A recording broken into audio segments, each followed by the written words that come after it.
Hey people, and welcome to Vlog Every Day in April, except the 7th and the 2nd, apparently.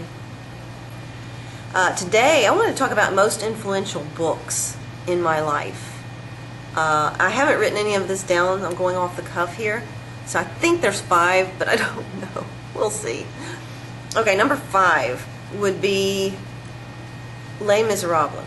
I did not buy the book. I think it was at somebody's house and I borrowed it. It was kind of an accident anyway, how I happened across it and began reading the book. And I enjoyed the musical, and I really didn't think I was going to enjoy reading the book. But oh my goodness, it just was riveting to me. So it was kind of influential in my life as proof that classic literature can be just gripping. Number 4 is going to be Farewell to Arms by Ernest Hemingway. I hated that book.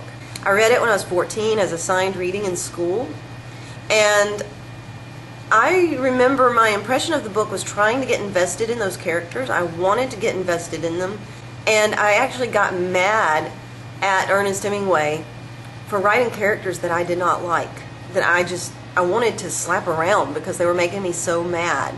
So it taught me that not all classic literature is great. Some of it's kind of overhyped, maybe. Since I was so young at the time I read that book, I do wonder if maybe I was too young to appreciate it. Number 3 is actually not a book, but I'm going to include it because it's a play, but I've never performed in it. It's just been reading material, so I'm going to use that. And that is the Scottish play, Macbeth. And I read it, actually I think it was a condensed version of it when I was 13. It taught me that I am capable of understanding and loving Shakespeare, because I think that was my first Shakespeare play to ever read. And so that was kind of enlightening. And also, I really felt for the Scottish lady, Lady Macbeth.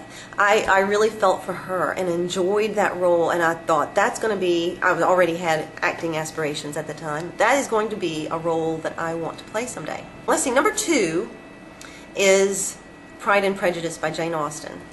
And that actually is a book that I had not read until maybe 3 or 4 years ago.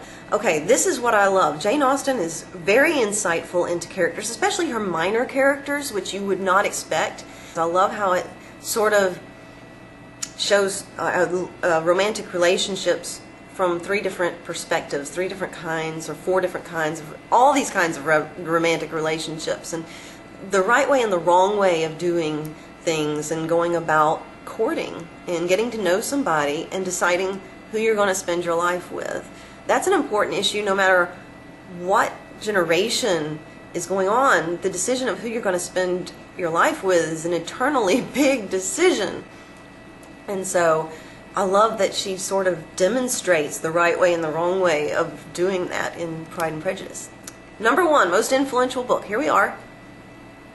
It's The Lion, the Witch, and the Wardrobe by C.S. Lewis. I was kind of old for reading that book. I think I was 12, but I'll tell you, I'm trying not to give a spoiler. You've probably already seen the movie, but at the point where you have the lion at the table and what happens there, it was like I woke up and I suddenly realized the symbolism that was entrenched in every part of that book. I realized that, you know, the character of Aslan is a representative of Christ figure, and being a Christian, seeing that symbolism, I'd never seen anything like that before in a book. I mean, I was only 12 at the time, so it really touched me personally, and so I fell in love with the books for that reason.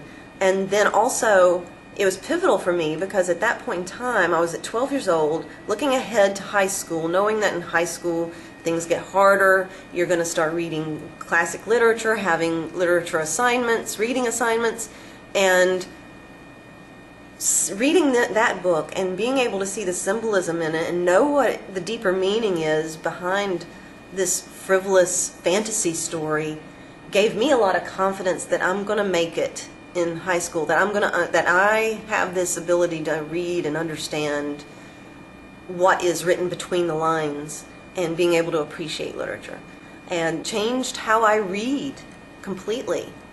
So that's my #1 most influential book. So my question for you, if you would like to share, what are maybe your 5 or 3 or 10, I don't care, most influential books in your life? And it can be, I'm saying influential instead of favorite, because like my was it number 4, I think? Now I've forgotten already. Ernest Hemingway and Farewell to Arms is influential for the opposite reason. It's not a favorite at all. I can't stand it.